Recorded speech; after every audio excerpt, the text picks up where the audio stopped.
Hello, good morning বন্ধুরা। আধঘুম চোখ নিয়ে আবার চলে এসেছি আমি, তোমাদের চুমকি উইথ চুমকিজ অ্যাডভেঞ্চার, এক নতুন রোমাঞ্চকর অ্যাডভেঞ্চার নিয়ে।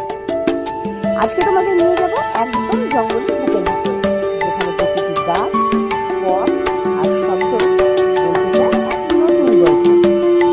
কি তোমরা সবাই রেডি তো? তাহলে চলো আমার সাথে।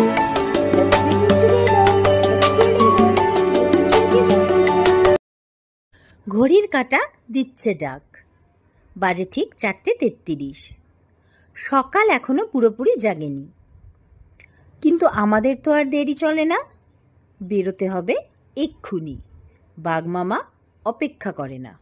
আমরা রেডি। রাতের অন্ধকার ভেদ করে আমাদের গাড়ি ছুটে চলেছে। গন্তব্য বান্ধবগড় জঙ্গল সাফারি। রোমাঞ্চ, কৌতূহল আর বাঘমামার টান সব একসাথে বুকের ভেতর বাজছে। পৌঁছে গেছি সেই বহু প্রতীক্ষিত জায়গায়, উমারিয়া গেট। ঠিক এখান থেকেই আজকে আমাদের জঙ্গল সাফারি শুরু হবে। তোমরা তো জানোই, কাল বিকেলেই আমরা পারমিট চেক করিয়ে গাড়ির নাম্বার বুঝে রেখেছিলাম, তাই আজ আর কোনো হুড়োহুড়ি নেই।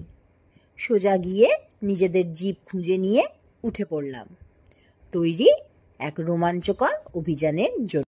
ঘড়ি বলছে 5টা। আধো অন্ধকারে শুরু হয়ে গেল আমাদের জিপ সাফারি। আমরা যাচ্ছি পলাশী গেট দিয়ে। প্রথমেই তোমাদের একটা জরুরি তথ্য দিয়ে রাখি, আমরা কিন্তু বান্ধবগড় আসার 3 দিন আগেই টিকিট বুক করেছিলাম, তাই স্বাভাবিকভাবেই কোনো কোর জোন পাইনি। পেয়েছি বাফার জোন, দামোকরিয়া, যা মূলত কোর জোন মগাধির এক্সটেনশন। তোমাদের জন্য একটা ছোট্ট টিপস, বান্ধবগড়ে জিপ সাফারি করতে চাইলে অন্তত 3 মাস আগে বুকিং করো। সর্বোচ্চ সৌন্দর্য উপভোগ করতে চাইলে তালা জোনের বুকিং করো। না পেলে দ্বিতীয় বেস্ট অপশন হলো মগাধি জোন। আর একান্তই যদি বাফার জোনে যেতে হয় তাহলে ট্রাই করো গেট নাম্বার 5। এই জোনগুলিতে 80% টাইম মহারাজের দেখা মেলে।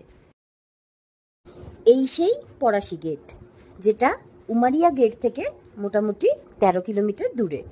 এই 13 কিলোমিটার রাস্তা আপনাকে নিয়ে যাবে আপনার বুকিং করা জিপটি, মানে একদম ডোর টু গেট সার্ভিস।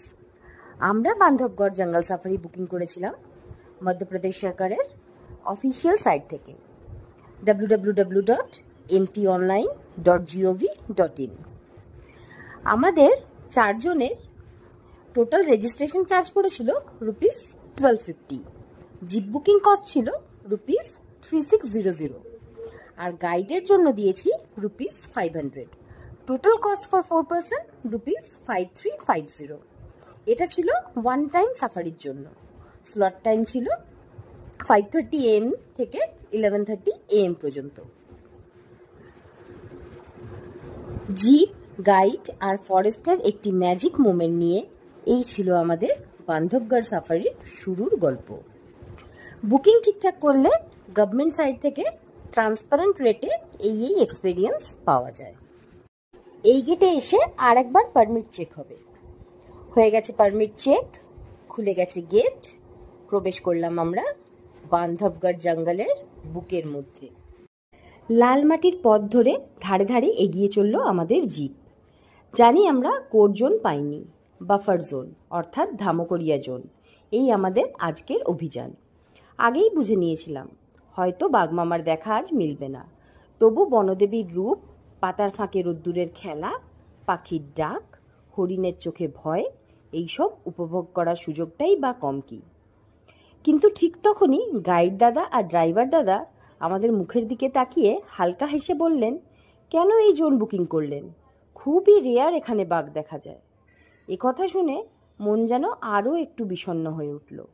মনে হয়েছিল সত্যিই কি আজও ফিরতে হবে শুধুই নিঃশব্দ জঙ্গলের রূপ দেখে? মহারাজা কি আর দেখা দেবেন না?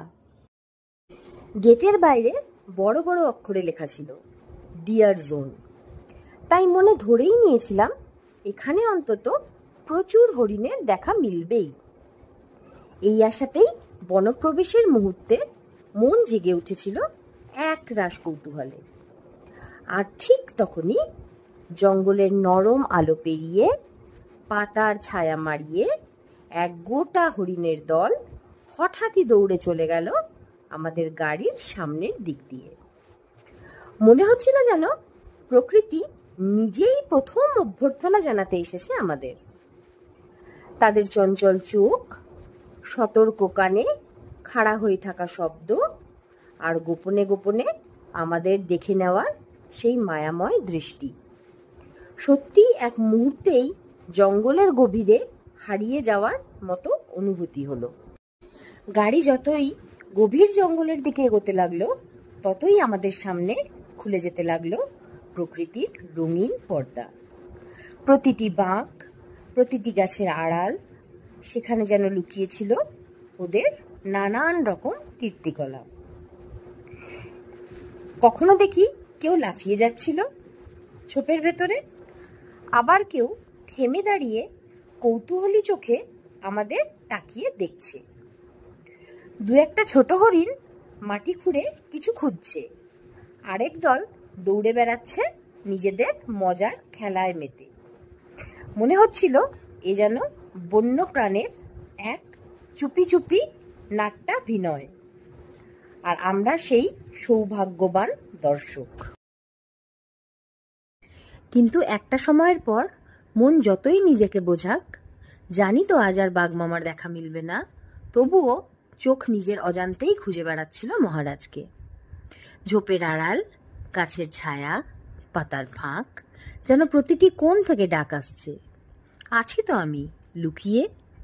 মনে হচ্ছিল, ইস, যদি একবার তার খিদে পেত, না হয় একটু জল তেষ্টা পেত, তাহলে হয়তো আজ একবার চোখে চোখ পড়ে যেত, আর আমরাও ছুঁয়ে ফেলতে পারতাম সেই রোমাঞ্চ। কিন্তু জঙ্গল জানে তার নিজের সময়, তার নিজের ছন্দ, আর আমরা শুধুই সেই অনিশ্চিত অপেক্ষার সাথী। জঙ্গলের কাঁচা, উঁচু নিচু, এবড়ো থেবড়ো রাস্তায় ধুলো উড়িয়ে এগিয়ে চলেছে আমাদের জিপের চাকা। চারপাশ নিস্তব্ধ, পাখির আওয়াজ ছাড়া আর কিছুই নেই। ড্রাইভার আর গাইড দাদা থেকে থেকেই বলে উঠছে, আজ মনে হয় আর এখানে কিছু পাওয়া যাওয়ার নেই। তাদের অভিজ্ঞ চোখ বোধহয় অনেক আগেই জেনে গেছে আজ আর মহারাজের দেখা নেই। তবু আমাদের মন তো বিজ্ঞানের নয়, স্বপ্নের। আমরা তো এসেছি বুকে এক রাশ আশা নিয়ে, সেই সুদূর পথ পেরিয়ে, ঘুম ভেঙে ভোরবেলা, বুকের ভেতর কাঁপুনি নিয়ে। তাহলে কেমন করে এই মুহূর্তের হাল ছেড়ে দিই বলুন তো? অবশেষে জিপ চলল শেষ দিকটার দিকে। গাইড দাদা বললেন, যদি বাঘ থাকে এখানেই থাকবে, জল খেতে আসতে পারে, না হলে আজ আর নয়।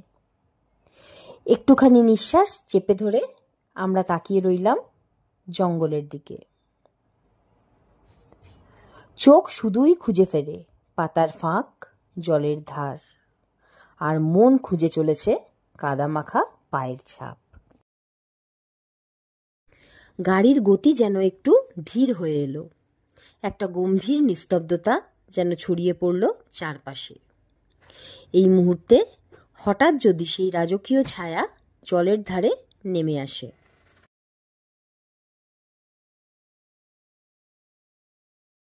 না, এখানেও নেই। আমরা হতাশ হয়ে ধরলাম ফেরার পথ।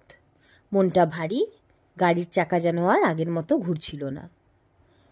ঠিক তখনই হঠাৎ এক পায়ের শব্দ। ঝোপের আড়াল থেকে যেন কিছু একটা ঠিক আমাদের সামনে দিয়ে হেঁটে গেল। প্রথমে কিছুই বুঝে উঠতে পারিনি, চোখকে বিশ্বাস করাতে পারিনি। মন বলছে, এটা কি সত্যি? আরে হ্যাঁ, এই তো সেই রাজা, সামনে এগিয়ে চলে এসেছেন মহারাজা নিজেই, এক্কেবারে রাজকীয় ভঙ্গিতে, আমাদের গাড়ির মাত্র কিছু গজ দূর দিয়ে। কোনো দিকে না তাকিয়ে মাথা উঁচু করে জঙ্গলের গভীরে মিলিয়ে গেলেন তিনি। আমরা শুধুই স্তব্ধ হয়ে তাকিয়ে রইলাম। কোনো শব্দ নেই, ক্যামেরাও যেন কিছুক্ষণের জন্য থেমে গেল।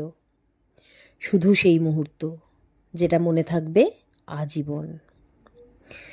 বুঝে গেলাম আর ওনার দেখা মেলা ভার, তাই আর সময় নষ্ট না করে ধরলাম ফেরার পথ।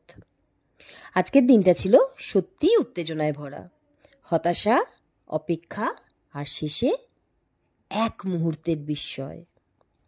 কিন্তু আজ আর বিশ্রামের সময় নেই, কারণ সামনে অপেক্ষা করছে আর একটি দুর্দান্ত অভিজ্ঞতা। যেতে হবে অনেক দূর, কানহা ন্যাশনাল ফরেস্ট।